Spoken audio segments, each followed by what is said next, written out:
Germany में आने के मैंने आपको 24 तरीके बताए थे, 24 डिफरेंट वीज़ा कैटेगरीज़ आपको बताई थी पिछली वीडियो में। अगर आपने वो नहीं देखी, वो जाके आप देख सकते हैं। मैंने आपको बताया था मैं हर एक के ऊपर डिटेल से बात करूँगा। आज सबसे पहला वीज़ा जो कि स्टडी वीज़ा है, बड़ा कॉमन वीज़ा है, उसके ऊपर बात करेंगे। स्टडी वीज़ा मैं समझता हूँ जर्मनी में सबसे सिक्योर वीज़ा है। आप यहाँ पर आते हैं और लॉन्ग टर्म के लिए आप यहाँ पर रहते हैं। आपको यहाँ से निकालने की कोई वजह नहीं होती यहाँ पर गवर्नमेंट के पास कि आपको यहाँ से डिपोर्ट किया जाए। 2 स्टडी स्ट्रीम्स हैं जिन पे आपको ये स्टडी वीज़ा मिलता है, एक बैचलर और एक मास्टर। अगर आप बैचलर के लिए आना चाह रहे हैं, तो बैचलर के लिए आपको एडमिशन की जो मिनिमम क्राइटेरिया है वो 13 ईयर ऑफ एजुकेशन।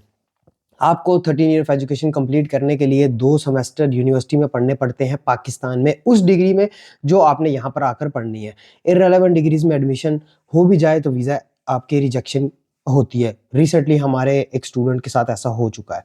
इसलिए कहा जाता है कि आप रेलेवेंट डिग्री के 2 सेमेस्टर पढ़ें और फिर उसको कंटिन्यू यहाँ पर आकर करें। डीएई जो है वो अनफॉर्चुनेटली आपका 13 ईयर ऑफ एजुकेशन नहीं है, क्योंकि डीएई भी आप आईबीसीसी से अटेस्ट करवाते हो और आईबीसीसी की वेबसाइट के ऊपर एक इक्विवेलेंस डॉक्यूमेंट अपलोडेड है, उसमें क्लियरली मेंशन्ड है कि आपका जो डीएई है वो एचएसएससी यानी कि हायर सेकेंडरी स्कूल सर्टिफिकेट के बराबर है। तो that is the reason why आपका डीएई 13 ईयर ऑफ एजुकेशन नहीं है। दूसरी बात स्टडी वीज़ा के लिए आपको ब्लॉक अकाउंट की रिक्वायरमेंट है। ब्लॉक अकाउंट आपको 12,000 यूरो का चाहिए होगा, जो कि आप उसका जो अल्टरनेट है, अगर आपके पास 12,000 यूरो नहीं है तो फिर आप अपने किसी रिश्तेदार जो यूरोप में या जर्मनी में रह रहा है, उससे स्पॉन्सरशिप भी ले सकते हैं। तीसरी मेजर रिक्वायरमेंट है आपका आइल्स का स्कोर। आइल्स के बगैर बैचलर में एडमिशन पॉसिबल नहीं है।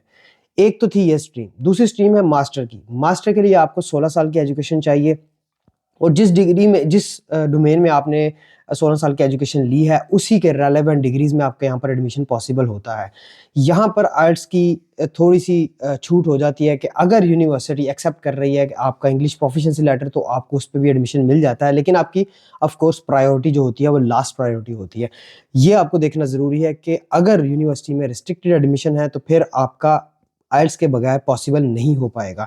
अगर रिस्ट्रिक्टेड एडमिशन नहीं है और university medium of instruction English वाला सर्टिफिकेट एक्सेप्ट कर रही है, तो देन पॉसिबिलिटी बढ़ जाती है। इस केस में भी आपको 12,000 यूरो का ब्लॉक अकाउंट चाहिए होगा। अगर आपके पास 12,000 यूरो नहीं है, तो आप स्पॉन्सरशिप किसी रिश्तेदार जो कि जर्मनी या फिर यूरोप में रह रहा है, उससे ले सकते हैं। तो इसके अलावा और कोई ऐसी स्ट्रीम नहीं है जिस पे आपको स्पेसिफिकली स्टडी वीज़ा मिलता है। लैंग्वेज के वीज़ाज़ डिफरेंट हैं, रिसर्च के वीज़ाज़ डिफरेंट हैं, हाउस बिल्डिंग के वीज़ाज़ डिफरेंट हैं। उन सब पे डिटेल से बात करेंगे। आज के लिए इतना ही।